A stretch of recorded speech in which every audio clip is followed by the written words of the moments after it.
Hello मित्रांनो, आज आपण ह्या व्हिडिओमध्ये बघणार आहोत इयत्ता 12वीचा सेक्शन 4 जो आहे त्यातील first chapter history of novel या चॅप्टरचं ब्रेनस्टॉर्मिंग त्याचे जे प्रश्न उत्तर आहेत ते आज आपण ह्या व्हिडिओमध्ये डिस्कस करणार आहोत. व्हिडिओ आवडल्यास चॅनलला लाईक शेअर आणि सबस्क्राईब करायला विसरू नका. चला तर आता वेळ न गमावता सुरुवात करूया. मग ब्रेनस्टॉर्मिंग ही जे प्रश्न उत्तर दिले ते चांगल्या प्रकारे समजून घ्यायला. Question number 1, match the columns. आपल्याला इथे जोड्या जुळवायच्या आहेत. तर सर्वप्रथम आहे बघा मुरासाकी शिकिबू. आता याचं जी योग्य जोडी असेल ती असणार आहे टेल ऑफ गेंजी. ठीक आहे. त्यानंतर आहे नोवेला. नोवेला म्हणजे new, understand. Don Quixote that is a Cervantes. आणि डी जे आहे राजमोहन्स वाईफ त्याचा आहे बंकिमचंद्र चट्टोपाध्याय. हे त्याचे आन्सर आपल्याला सांगता येतील. ठीक आहे. त्यानंतर पुढे आपण बघू शकतो बघा pick out the odd elements from the groups. Understand. आता यातून जे काही दिलेलं आहे त्यातून आपल्याला ऑड वन आउट काढायचं म्हणजे प्रत्येक गटातून वेगळा घटक तुम्हाला बाहेर काढायचा आहे. आता सर्वप्रथम दिलं का अरुण जोशी, विक्रम सेठ, ग्राहम ग्रीन आणि किरण नगरकर. आता यामध्ये तुम्हाला ऑड वन जे दिसेल ते तुम्हाला दिसेल कुठलं तर ग्राहम ग्रीन. कारण याच्यामागचं कारण काय तर Graham Greene was an English novelist. तो काय होता तर एक इंग्लिश नोवेलिस्ट होता. ठीक आहे. आणि बाकीचे जे आहेत ते सर्व काय तर इंडियन नोवेलिस्ट आहेत, इंडियन रायटर्स आहेत. ठीक आहे. पुढचा जो प्रश्न आहे तो आहे place, period, theme, climate, lifestyle. आता यामधील वेगळा घटक कुठला आहे तर याचा आन्सर असणार आहे थीम. थीम हा वेगळा किंवा गटात न बसणारा तिथे आपला शब्द दिसून येतो. याच्यामागचं कारण असं आहे की बाकीचे सर्व जे आहेत ते काय तर एलिमेंट्स आहेत कशाचे, सेटिंगचे. Understand. The others are aspect of the setting. फक्त थीम हा काय नाही तर अस्पेक्ट नाही आहे, अस्पेक्ट नाही कशाचं तर सेटिंगचं. त्यामुळे थीम हा काय तर वेगळा वर्ड आपल्याला सांगता येईल. Third, theme, plot, character, novella. आता यामध्ये ऑड एलिमेंट जे आहे ते आहे कुठलं तर नोवेला.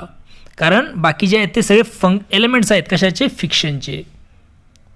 बाकी काय तर एलिमेंट्स आहेत नोवेलचे. त्यामुळे नोवेला हा जो वर्ड आहे तो काय तर वेगळा आपला दिसून येईल या ग्रुपमध्ये. त्यानंतर बघा कंप्लीट द फॉलोइंग स्टेटमेंट्स. खाली दिलेले स्टेटमेंट्स तुम्हाला कंप्लीट करायचे आहेत. पहिला स्टेटमेंट आहे बघा the two types of conflicts that the plot may have our. दोन तऱ्हाचे कन्फ्लिक्ट्स जे प्लॉटमध्ये असतात तर ते कुठले आहेत तर नंबर 1 इंटरनल. इंटरनल म्हणजे काय तर inside the mind of character, जे माणसाच्या मनात चालू असतात, इंटरनल. ओके, आंतरिक. आणि दुसरा आहे एक्सटर्नल, बाह्य. तर विथ अदर कॅरेक्टर्स ऑर एंटायटीज. म्हणजे एक्सटर्नल म्हणजे बाह्य स्वरूपाचं जे दुसऱ्या कॅरेक्टर स्वरूप जे कन्फ्लिक्ट चालू असतात त्याला आपण म्हणू शकतो. तर हे त्याचा आन्सर असणार आहे. स्क्रीनवर तुमचे आन्सर दिसतंय तसं तुम्ही काय करू शकता ते लिहून घेऊ शकता. त्यानंतर आहे बघा the word picaresque is originate from. याचा आन्सर असणार आहे द स्पॅनिश वर्ड पिकारो. जो स्पॅनिश वर्ड आहे पिकारो त्यापासून हा पिकारेस वर्ड बनलेला आहे. The epistolary novel presents the narrative through.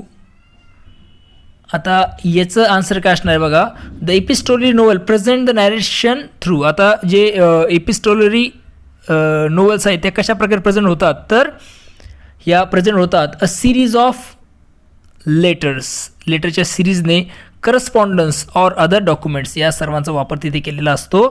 त्याचबरोबर डायरी एंट्रीजचा सुद्धा वापर यामध्ये केला असतो एपिस्टोलरी नोवेलमध्ये. ठीक आहे.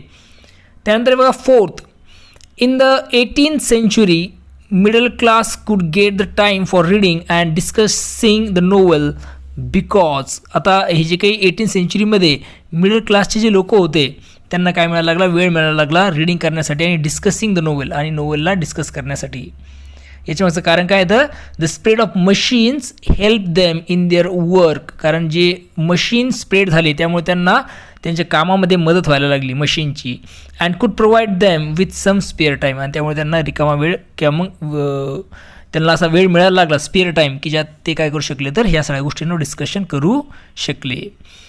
Right short notes on. यामध्ये आपण काय करू शकतो बघा पहिला प्रश्न दिला आहे style of the novel. Okay, कादंबरीची शैली. तर तुम्ही याचा आन्सर लिहू शकता की the style of a novel refers to the language and techniques use by the author to narrate the story. आता कादंबरीची शैली म्हणजे काय तर लेखक काय करत असतो, कथा सांगण्यासाठी तो वापरत असलेली भाषा असेल, तंत्र असेल, यालाच काय म्हणतात तर कादंबरीची शैली असं म्हणतात. It includes choice of words, यामध्ये काय असतं तर शब्दांची निवड, सेंटेन्स स्ट्रक्चर म्हणजे वाक्यरचना, टोन म्हणजे सूर आणि and use of literary devices आणि साहित्यिक अलंकार यांचा समावेश यामध्ये असतो. कशामध्ये? स्टाईल ऑफ नोवेलमध्ये. An author may use simple or elaborate language depending on the purpose.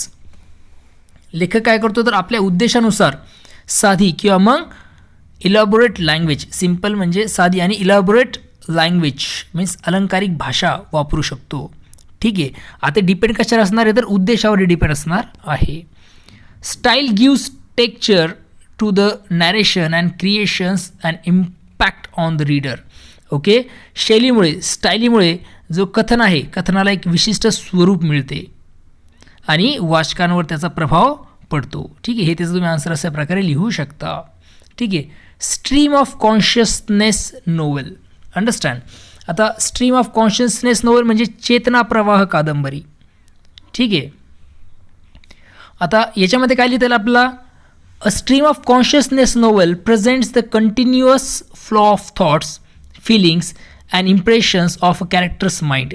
आता ही जी काही स्ट्रीम ऑफ कॉन्शियसनेस नोवेल असते यामध्ये या कादंबरीत पात्राच्या मनातील विचार, जे काही विचार आहे मनात, पात्रामध्ये जे काही कॅरेक्टरच्या मनातले विचार आहेत, पात्राच्या मनातील विचार, भावना, फिलिंग ज्याला आपण म्हणतो, आणि इम्प्रेशन आणि अनुभवांचा सतत प्रभाव दाखवला जातो. ठीक आहे. म्हणजे जो काही पात्र आहे, कॅरेक्टर, त्याच्या मनातील गोष्टी सांगण्याचं काम यामध्ये या कादंबरीत केलं जातं.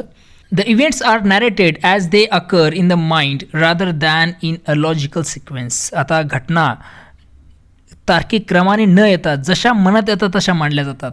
म्हणजे त्याला काही लॉजिकल सिक्वेन्स नाही आहे, जसं मनात येते तशा प्रकारेच माइंडमध्ये तशाच त्या मांडल्या जातात. This technique was influence by William James and focuses on inner psychological reality.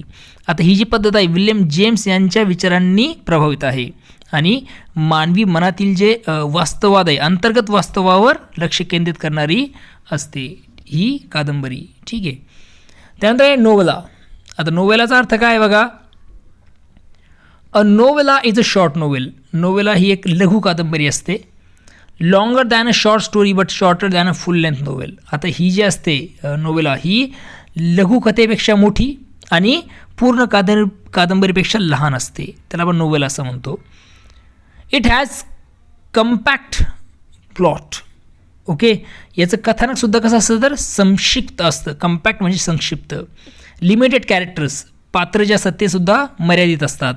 And focuses on a single main incident or theme.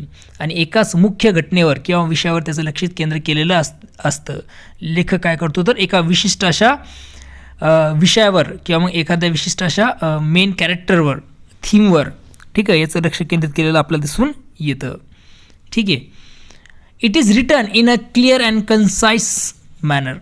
ती जी भाषा असते स्पष्ट भाषेत किंवा साध्या भाषेत लिहिलेलं आपल्याला दिसून येते novella. Indian tradition of novels. Okay.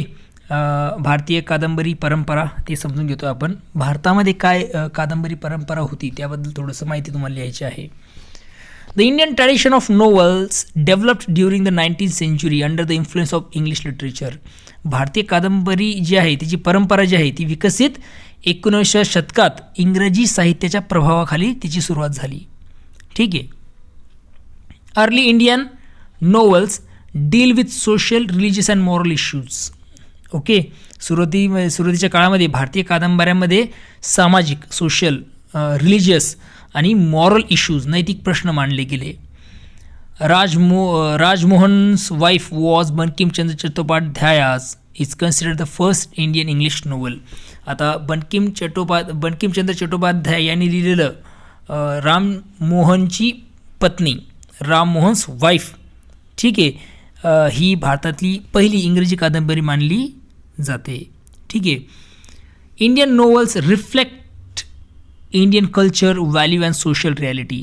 आता भारतीय कादंबऱ्यांमध्ये भारतीय संस्कृती, त्याची मूल्य, व्हॅल्यू ज्याला आपण म्हणतो, आणि वास्तव सोशल रिॲलिटी दाखवण्याचं काम आपल्याला दिसून येतं. कशामध्ये तर इंडियन नोवेलमध्ये. ठीक आहे. अशा प्रकारे इथे आपण काय जर हे ब्रेनस्टॉर्मिंग जे आहे आपलं हिस्ट्री ऑफ नोवेल या चॅप्टरचं इथे संपून जातं आहे. तुम्हाला काही अडचण असतील, काही तुमचे सजेशन्स असतील तर मला कमेंट सेक्शनमध्ये सांगायला विसरू नका. चॅनलला लाईक, शेअर आणि सबस्क्राईब अवश्य करा. चला तर आता पुन्हा भेटूया नवीन व्हिडिओमध्ये. बघत राहा सुबोध फाउंडेशन हे आपलं यूट्यूब चॅनल. तोपर्यंत थँक्यू अँड टेक केअर.